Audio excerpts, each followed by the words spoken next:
আমি এখানে এই নারকেল কুড়াইছি, এর ভিতর জল দিয়ে দিলাম, দিয়ে আমি এটা নারকেলের দুধ করে নেব। কারণ নারকেলের এই যে এইভাবে ভালো করে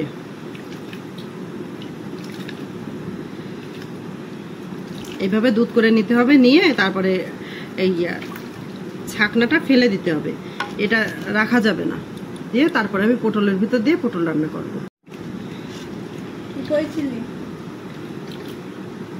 ঘুরে বেড়াচ্ছে দেখো, ঠিক এইভাবে করে করে অনেকে আছে দেখেছি এই যে এই ছাকনা সহ পটল রান্না করে, কিংবা ডিম টিম রান্না করে, সবজি রান্না করে। তা আমরা এরকম করি না, মানে আমাদের করি না, মানে আমরা ছাকনা সহ আমরা শাকে খাই বেশিরভাগই, মানে এরকম দুধ করে না, নারকেল কুড়াইয়ে আমরা শাকের ভিতর দিই, শাক ভাজির ভিতর দিই। এইভাবে নারকেলের দুধটা করে নিতে হবে, ছাকনাটা ফেলে দিতে হবে। ছাকনাটা ফেলে না দিয়ে আরেকটা বুদ্ধি আছে, কি জানেন?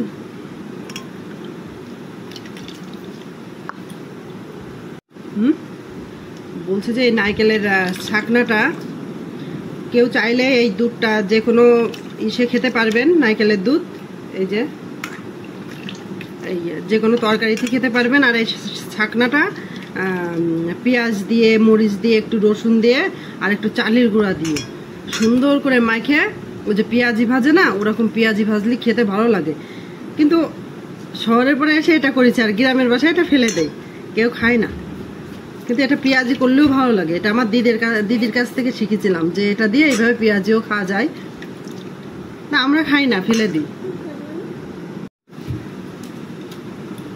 ওরে না, এবার আমি আমার এই ছাঁকনি দিয়ে, ছাঁকনি বেশি বড় না, ছোট,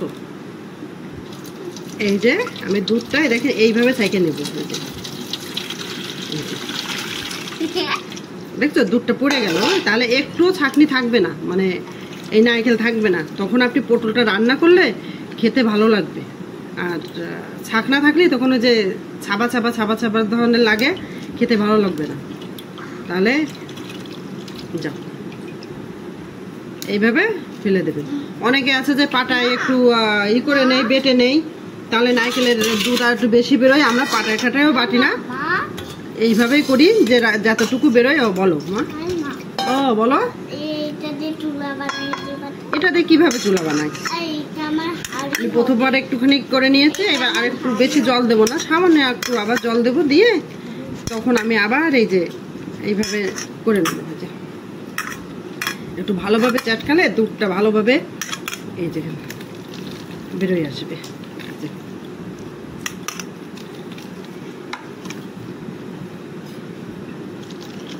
আমার মনামা খুব দুষ্টু জানেন, শুধু শুধু মামার কোলের পরে উঠে শুধু একেবারে নাচানাচি করে বেড়াবে। তাড়াতাড়ি রান্না করতে হবে।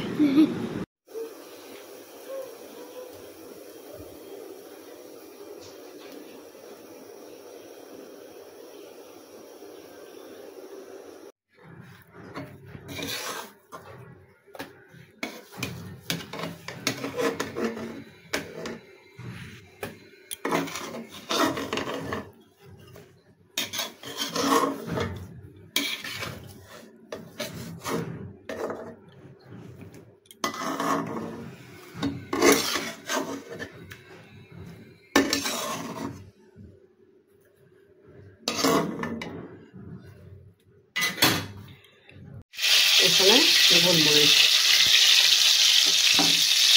এখানে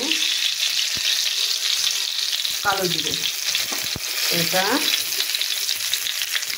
অল্প একটু জিরা, আর তেজপাতাটা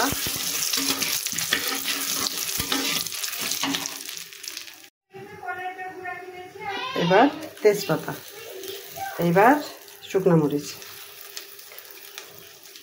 এবার আমি এখানে আমার জিরে আদা এই বাটাটা দিয়ে দেব।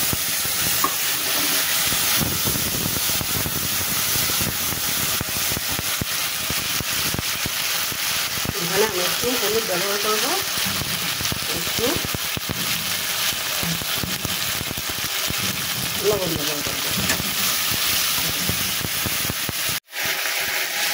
এটা আমার এই যে করে রাখা নারকেলের দুধ আমি এখানে একটু দিব।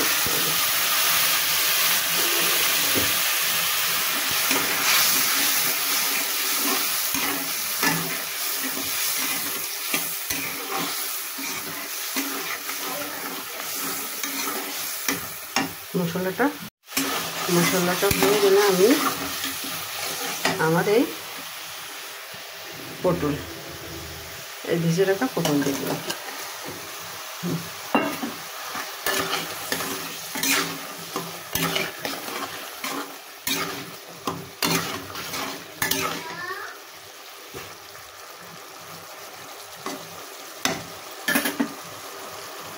এটা এবার আমি একটু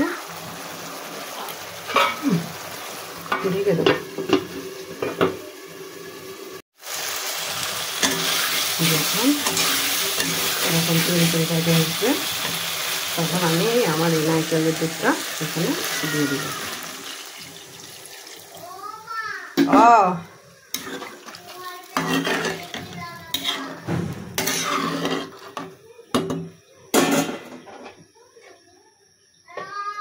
আমি শুধু একটু হলুদ দেবো।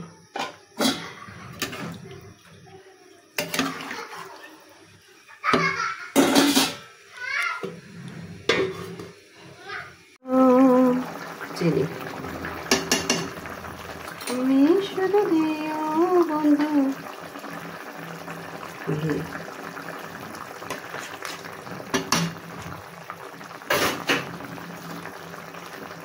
এটা মরিচ।